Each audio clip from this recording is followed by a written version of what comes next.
My fiance cheated on me with my father. Me, a 27-year-old male, my fiance, a 26-year-old female, let's call her A, my father, a 52-year-old male, let's call him D, and my mother, a 50-year-old female, let's call her M. Like many who've experienced something like this, I never thought it would happen to me, but here I am. I've never used Reddit, but I've seen stories from here on TikTok, so I thought I'd give this a shot for any advice you all could give me. From listening to other stories, I know you all like backstory, so I'll try to be as clear as I can. It's only been a week though, so if I lose it a bit while telling this, I'm sorry. A and I met during her freshman year of college. We were in the same dorm, and that's how we eventually met. We later discovered we lived just 2 towns away from each other, so whenever we went home, I would drive her back. It only added about 20 minutes to my trip, so it wasn't a big deal. After several trips and spending time together at school, we started dating. Our families are close-knit, so we told them about each other right away. I had met her family a few times when dropping her off, just brief introductions and pleasantries. Both of our families accepted each other with open arms, and our relationship grew. I graduated a year ahead of her, got a good job back home, and visited her whenever I could. After she graduated, she moved in with me because we both had jobs near the city where we grew up. After 3 years of living together, I proposed, and we've been planning our wedding since. But now, here's the part you're all reading for. Looking back, there were signs I ignored, thinking my father was just being friendly and welcoming A into our family. He would call her often, and if I was around, they'd just tell me it was about some upcoming family event. Once A was in the shower when her phone rang, and I saw it was my dad. When I answered, he seemed surprised and a little annoyed it was me, saying he needed to talk to A about my mom's birthday, which was a week away. I didn't think much of it at the time, but now I feel like an idiot for not seeing it sooner. On the day I found out, everything seemed normal. I had Thursdays off, so she made us breakfast. I left for work and she gave me a kiss, telling me to have a great day. Halfway through my commute, I realized I'd forgotten some paperwork I needed for a 3 p.m. meeting.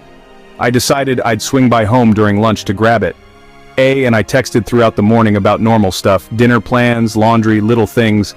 I didn't see the need to tell her I'd be coming home at lunch. When I got back, I noticed a car that looked like my father's in the parking lot, but I didn't think much of it and headed into our building.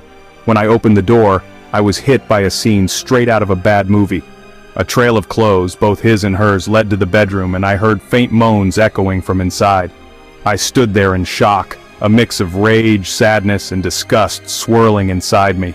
For what felt like forever, I couldn't move. When I finally snapped back to reality, I pulled out my phone to record. I'd been using Reclip to capture moments recently, sometimes just to document my thoughts, sometimes to remind myself of things. I picked up the clothes from the floor and threw them into the hallway outside. Then I filmed my way to the bedroom door, which was half open. I stood there, recording for about a minute before I flicked the lights on. They both jumped, my father and my fiance, in my bed. After a moment of shock, my father noticed I was recording and started to panic, scrambling to cover himself and yelling for me to stop. He found a towel, wrapped it around himself and began to approach me. I warned him to stay back, but he ignored me and reached for my phone. Without thinking, I swung at him, landing a punch on his jaw that sent him crashing against the door frame. I shrieked, but I just aimed the camera at her and said, "Worried about him but nothing to say to your fiancé?" My father started to come to after a minute, and I told him, "I just came to pick up something for work. If either of you is still here when I get back, I'll send this video to everyone you know." I ended the video and turned to my dad saying, "You're dead to me. You're no longer my father. You might want to go home and talk to Mom because I'll be speaking to her very soon." I sat in my car for what felt like an eternity until one of my bosses called, asking where I was. I told her I was on my way back. When I got there, she could see something was off. She noticed some blood on my collar and asked if I was okay. I told her it wasn't mine, it was my father's. She looked confused, so I showed her the video. She watched silently, realizing my fiancé had cheated on me with my father. She offered me time off, but I said I'd be fine for the meeting. The meeting went on, and I put on a brave face. Afterward, my boss asked how I could keep it together, and I told her I didn't know.